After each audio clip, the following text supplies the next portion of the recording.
Hello, Matt. Rick, what's going on? Happy holidays, buddy. Yeah. This is Christmas week when we're shooting this, but next week this will come out, and then it'll be New Year's. End of 2021. Crazy, man. This year went obscenely slow and ridiculously fast, all at the same time. I don't know how that's possible. Did it seem that way? And the years are short. Oh, I like that. Never Is heard that a that? country saying? No. You've never heard that at all? I can't believe I haven't heard that. Yes. I'm out. You quit. Mic drop. Matt's reached the pinnacle. He's come up with a ridiculous saying that I haven't heard of. But all right. That's I good. feel accomplished. Well, it does feel that way this year. So today we're going to just recap, you guys, 2021 for the fitness space and talk about 2022. What happened? What'd you do this year? Well, our franchise system came alive, which is great. Mm-hmm. So, as you know, 2020 was a tough time on fitness. And of course, we're biased in the industry, but I think it was unfairly so, right? Targeted for, maybe a super spreader event or something. And the data didn't play out that way at all. So I guess if you want to look back onto 2021, what we've seen is a rebound of the fitness space. And a lot of that had to do with the data that came out of 2020 and then, early 2021, where, these clubs and these brands with hundreds and hundreds of clubs and tons of visits, we weren't seeing super spreader events. And I'm sure there's some things at play. Maybe the people that were going to gyms were actually inherently more healthy, and as we know, other health factors were a big part of, having really negative ramifications to getting COVID. But, I think, fitness was unfairly targeted in 2020. We certainly felt that as well. Our brick and mortars did well. We did have a franchisee open in 2020 and did well. And then 2021, it's been a completely different, even though everyone in the world is doing their best to keep this thing rolling, right? There's 85 different variants that we're probably going to see, which sounds crazy, but it sounds like the vaccines are working well. And I think also people are coming to terms with the fact that it's probably more endemic than a pandemic, right? Like we're just going to have to live with it. And part of that message is that you have to be healthy. I think it was almost some 80 odd % of the comorbidity rate had to do with being overweight and unhealthy. And so, and there's even now evidence showing that some of the spike proteins and some of the things that are produced from the virus are multiplied by having additional, like really high body fat percentage. So, yeah, how cool is it? We're part of the solution. Finally, yeah, because we were seen in 2020 as part of the problem. So, that's a better way to articulate it, Matt, is like this year, now we're finally seen as part of the solution. And so franchise sales are way up for us. We've sold 30 or so this year, which has been great. That's a lot, for those of you guys listening for beginning franchises, that's a lot of franchises. Cool. I mean, there's 30 places that will be out there alloyed just right now that will be helping people get in better shape. Yeah, get to a healthier place better, in their life. Do what they want to do. 100%. I love it. Yep. And we got big plans for next year. So obviously the top of the funnel, the leads for franchising is really jumping off. And a lot of it's based on this evidence. So when we talk to, people in the industry overall in 2021, and there's different models, right? So we've got the unique position of being able to work with brands that are low cost, high volume, mid-priced, boutique fitness. We see it all.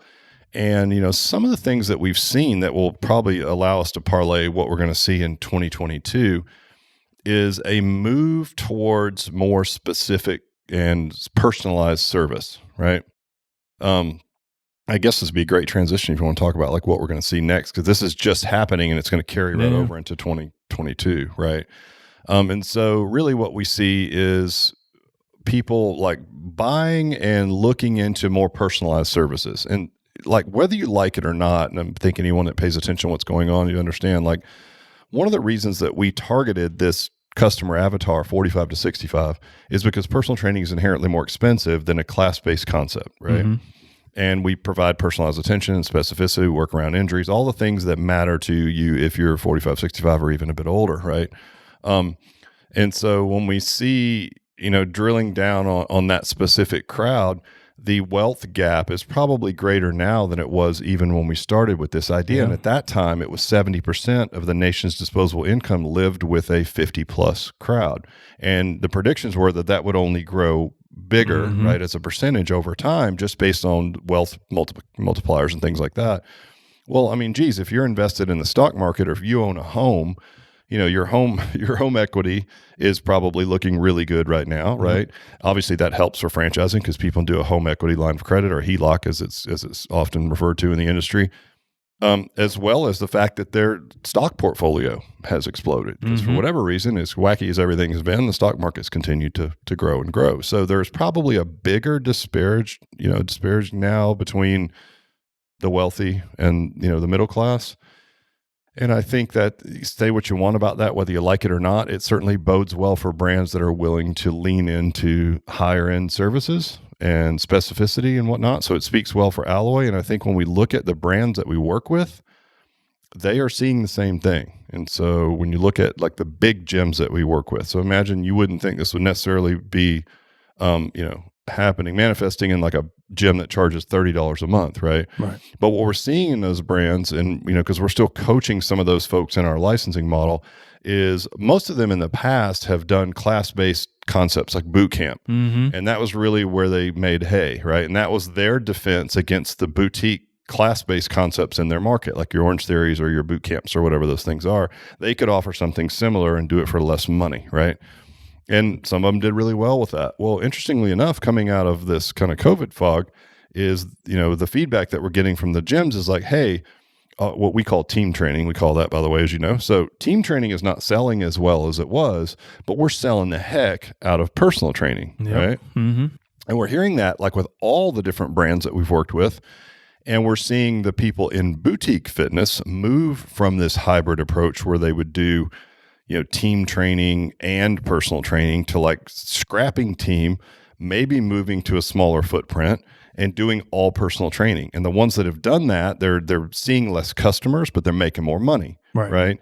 And the customers that they are seeing are happier and they're getting better service and are getting in better shape and getting healthier. Obviously, that's exactly what our brand does for franchising. So it really bodes well for us. And it's nice to know that when we go through something like this, that we see even more evidence coming out of this, that we're on the right track than we did before. So, I hate to say it, but I think I'm just going to say it, that COVID is more than likely going to be a better event for our brand as we look back on it 4, 5, 6 years from now than it was, the opposite, which you wouldn't think that would be the case. It's like, man, all fitness is shut down in states like California and things like that. It's like, yeah, but coming out of it, the idea that everyone needs to focus on their health, and that's who we are, right? And the fact that this wealth gap discrepancy has made it even more compelling to chase the crowd that we're chasing. And the fact that the empirical evidence in the industry from all models, low cost, mid-priced and boutique, are all showing the same signs. All things point to that direction for us. So it's really. I mean, it was going that way already. We saw it obviously, and then it just expedited the process, right? Pushed it that way. Didn't you see that? You said another industry was like Delta. That's similar kind of. Yeah, remember we looked at that article. So there was a great article about 4 or 5 months ago, and it was from it was a business magazine. I think it was, I can't remember the name, Inc. or something. But basically, it was an article about Delta, and Delta was saying that their overall traffic is down, but their revenues are good, and there's good margin because the people that are buying tickets and traveling are buying additional services. They're leveling up, so they're buying comfort, or they're buying business class, and they're buying lounge passes, and their revenues were actually good because the people that were spending, even though it was less people, they were spending more money on higher end services. So again, here's an industry that's not related to fitness at all, that's very regulated, and it does obviously is dependent on a certain amount of volume. Even in that industry, they're seeing that the consumer is willing to pay more for higher end services, and I guarantee you it's the same customer avatar that we're chasing. And it points to that same empirical evidence that our big club models that we've worked with are seeing, that the boutique models in our industry are seeing, and certainly bodes well, for our brand. So yeah, that's kind of the wrap up of 2022 and kind of what we're seeing moving into, 2021 and what we see moving into 2022. We did a podcast a few weeks ago on the Great Resignation, which is a lot of people leaving their jobs. And at first, everyone, again, thought this had to do with like, well, you're in a service-based job, so you can't work. And then as they opened everything up, people aren't coming back, right? And it wasn't just those type of jobs. It was also people that were gainfully employed. Yeah. And I think what it is we talked about the disruptors in people's life, and I think it just gave people a chance to say, like, what am I doing with my life, right? So when you look at that and will more people be getting into fitness? The answer is yes. And the reason is part of that review of your life is, if you're 45 years old and you've been working for corporate and, maybe you're sort of lost in this middle level management mix and your company does pretty good work, but it's really hard to tangibly put your hands on it, right? I think someone like that looks at their life and says, I want to do something more purposeful. And so fitness is inherently more sexy than a lot of other businesses. Yeah. It's fun. It's got high energy. You're doing good things for people. I mean, it's one of the few things that I can think of outside of therapy or something like that, where you can literally understand exactly what you do to improve the lives of your customers. Like you can see it, you can feel it, you can put your hands on it, you see the results. It's like, and it's selfishly, it's very gratifying. As you've been in the space for 15 years now. So I think fitness is a good option for those people that are sitting there in this job that's sort of soul sucking and they're thinking, what am I doing with my life? Like, I want to make a difference. I want to do something important. Lead people to healthier lives.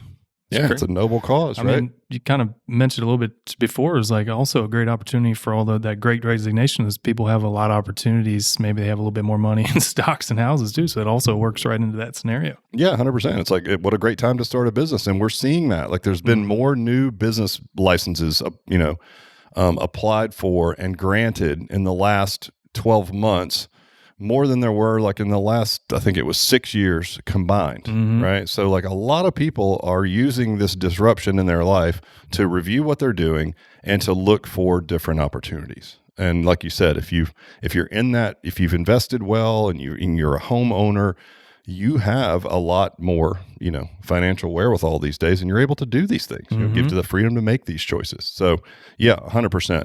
And there's other studies that we've looked at where like current entrepreneurs are polled. We just put out a great article about, franchising in 2022, what that's going to look like, or fitness franchising in 2022. So check it out on our website, ollifranchise.com, and just go to our blog. It's like the first article there. And it really speaks to people that are already entrepreneurs. I think the stat was 95% said they wouldn't change it and that they would bet on themselves. And then some obscene percentage of others that are working for big companies are also now admitting that they would actually bet on themselves, more so than they would bet on their company as far as their financial future, right? Sure. And where they're headed. So I think all signs with this great resignation, the fact that there's more, that people have more assets, that they can leverage to get into their own thing. And the fact that people are coming to terms with the fact that this mild disruption or big disruption in our world, right, maybe mild for some, is a great opportunity to look in the mirror and be like, well, screw this. I'm going to go do something meaningful. First of all, yes, I need return on investment. That's important, but I want to do something meaningful. And, I'll bet on myself. Absolutely. A lot more security in that. So, So we talk about personal service and again, the empirical evidence that we've seen and then looking at this moving forward. And so, we've already touched on most of the stuff, haven't we? For those of you guys just listening in, I've got some notes and I think we covered it all in about 12 seconds. Yeah, it was interesting. So there's some other things I think that point to this. So, IRSA, our governing body, and so they do data on the fitness industry. And there's a prediction that between 2021 and 2028, that boutique fitness will grow 450%. And so again, for those of you guys who are listening, don't understand what that means. There's fitness, and fitness encompasses everything from like a Planet Fitness, which is sort of the, the flag bearer for the low cost model. And then there's boutique fitness. And then each one of those even has a range. Like regular fitness, you could be at $9 a month, or you could be at Lifetime Fitness at $80 a month, right? Or for us, you could be in boutique fitness and do class-based concepts, which I think the average around that's like $129 a month. Or you could be in personal training, which can go all the way to one-on-one, really expensive. Right. We kind of fit right into that slot with a better value proposition, right?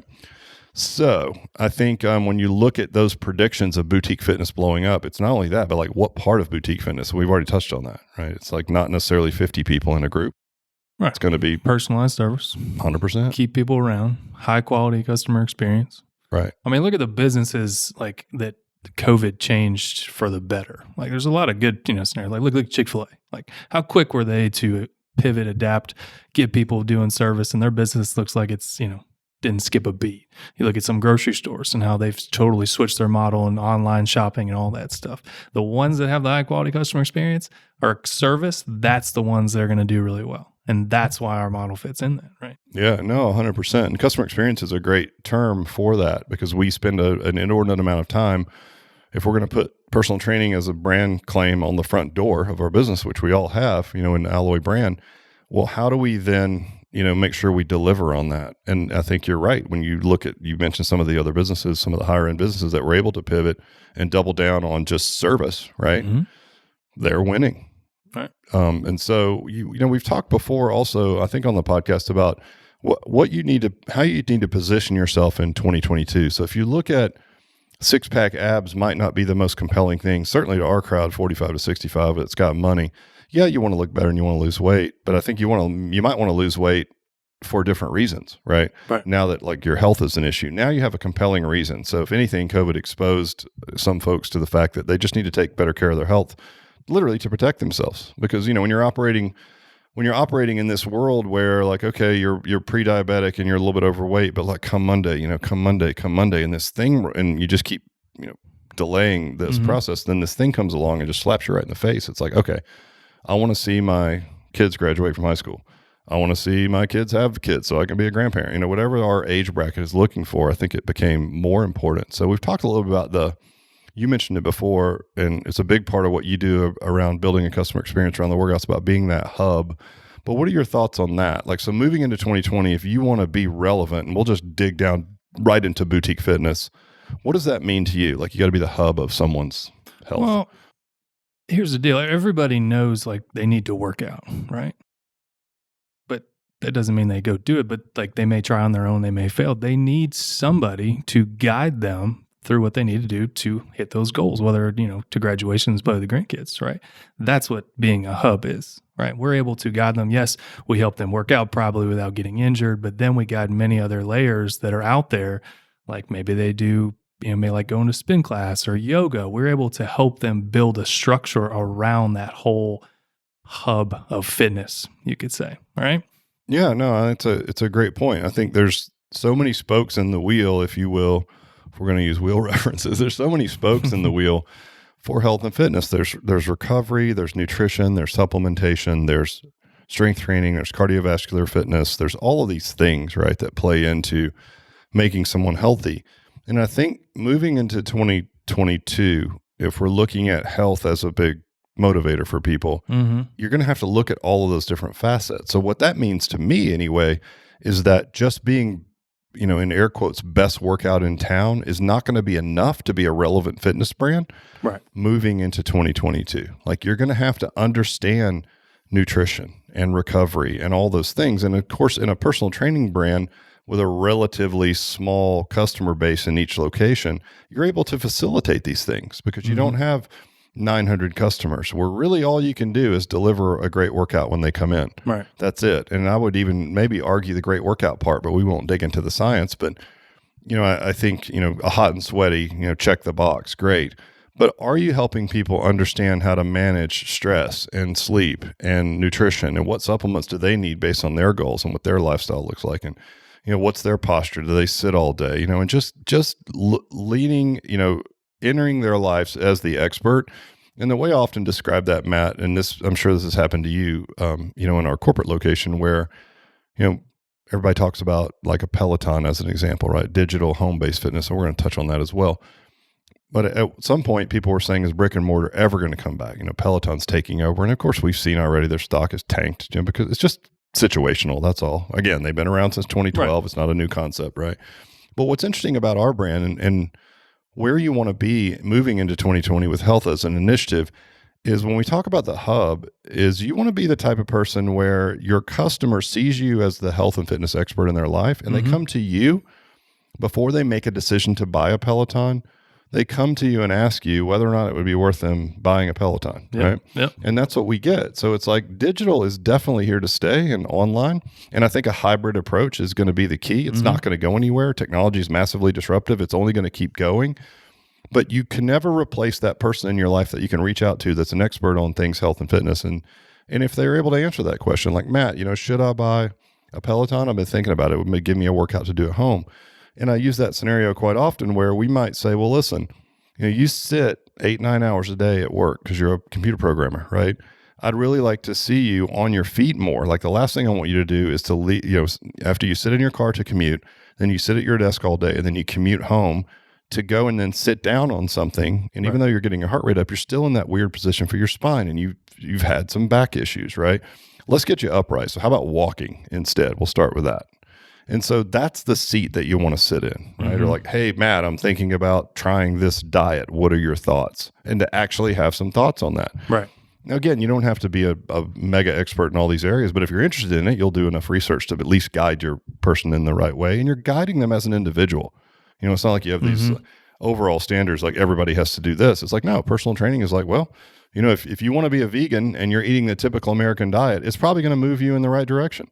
You know, then we'll drill down on quality proteins and can you get those and all that. But forget about it. Like if you go from typical American diet and you're drastically overweight and you think vegan's the way to go, we're going to support you and we're going to give you all the information that you need to be successful. Right. Yeah. I mean, we don't, you know, personal training or, you know, workouts, that's the sexy thing. We don't know what workouts you're doing, but we know that's not it. I mean, people come to you for you to lead them and to guide them to what they should be doing. They're literally coming in for help. Right. Yeah, so, I mean, that's what we do well. And the workouts, you know, we say this jokingly, but the workouts, like having great scientific workouts with good form, it just barely gives you the opportunity to be in business through my lens. Now, I would say that when you see some other fitness concepts and brands, you see those things and you're like, oof, you know, like from the technical coach scientific side, look a little rough around the edges. But, you know, if they're not hurting people, which who knows, if they're not hurting people and people are showing up and getting sweaty, okay, good on you. It's better than nothing. But I would definitely like to see more, you know, of the science. All that's handled, you guys. So what we're not saying is like the workouts don't matter. What we're saying is that's already handled. So the most important thing is all the things you put around it. Well, I mean, I say for us that we do really well, and we've been doing it for a long time, is not only do we make workouts and we teach people that how we build them, but we teach people how to apply them, that's a big difference. You know, it's like one thing is like, oh, this is the exercise today. Like, no, it's well removed. I mean, we've talked about it in other podcasts. So that's the real play. Yeah, no, 100%. And then lastly, you know, if people are looking to get into fitness, you know, it's not like all fitness works. You do have to look at the right concept. And so, you know, again, this is somewhat self-serving, but it's one of the things that differentiates us is the cost of the investment, right? We've talked about then not only the investment, but what's the lifetime value of a customer of that business. So just again, to rattle off these stats, it's like, all right, if you're in a class-based concept and that's 20 to 50 people getting sweaty, average price point nationally is $129 a month, and the average stay in a business like that's 5 months, and that's the middle, right? So that's a lifetime value of around $650. If you look at an alloy customer, if you're staying for 3 years and paying $300 a month, well, you know, now you're at $10,000 lifetime value. So that's a huge difference. And I can tell you the customer acquisition cost for those two people is very similar. Right. And it's a rhetorical question, but what customer do you want at the end of the day? And so, you know, not just fitness in general, you really are going to have to look at like what kind of fitness concept, because at the end of the day, there's still some math and we can do all the heartfelt stuff that we need to do. But if someone's going to invest in a business, they're going to want return on investment, cash on cash return. Right. And obviously that's something we would have never brought to market if we couldn't do that. And then we'd be remiss if we didn't mention, as much as it's not the warm fuzzies, it's the reason why you would invest in a business. And then you just are fortunate to then get to go and do something amazing while making money. People, right? Right. Imagine that. Like you get to do something that betters the world. You get to be, to your point, Matt, part of the solution coming out of this COVID thing, making the world a healthier place, whatever that may be, right? You get to be part of that overall solution and provide people with a vehicle to actually get return on investment and make money. So it's a win-win. And listen, you guys, I know through the lens, if you know us in the industry, that sounds self-serving, but if you're in the industry already, you already see these things. You get it. You know, you've probably already pivoted your business from like large groups to, again, some kind of personal training concept. You big gym owners that might be listening in, you're seeing it too. You're selling personal training really well, but team training is a little bit behind. Just lean into that, right? Go full on. Like if you see some heat signatures out there, you know, I take calls and people are concerned about that. Like, well, it used to be this way. Now it's this way. It's like, well, just go with it. Double down on your efforts to sell personal training. I don't like a one-on-one model as a standalone because it's hard to scale, but I think in a big gym, one-on-one training is easy to sell. It's easy to understand. I don't mind one-on-one training. We did it for 10 years. So I would say lean heavily into where we're getting these heat signatures now, which is personal training. Go all in on that. I mean, shit, we've gone all in as a brand even before this. Right. And COVID's only proving it out even more so. So again, I hate to say it, but I think for us, it's going to actually end up being a real positive at the end of the day. like anything, man, a challenge can be a great opportunity if you make it so. Damn right. Well, listen, everyone, Happy New Year. We won't be, you won't be hearing from us again until next year, 2022. See you in 2022. See you in 2022. Appreciate it, man. See. See you.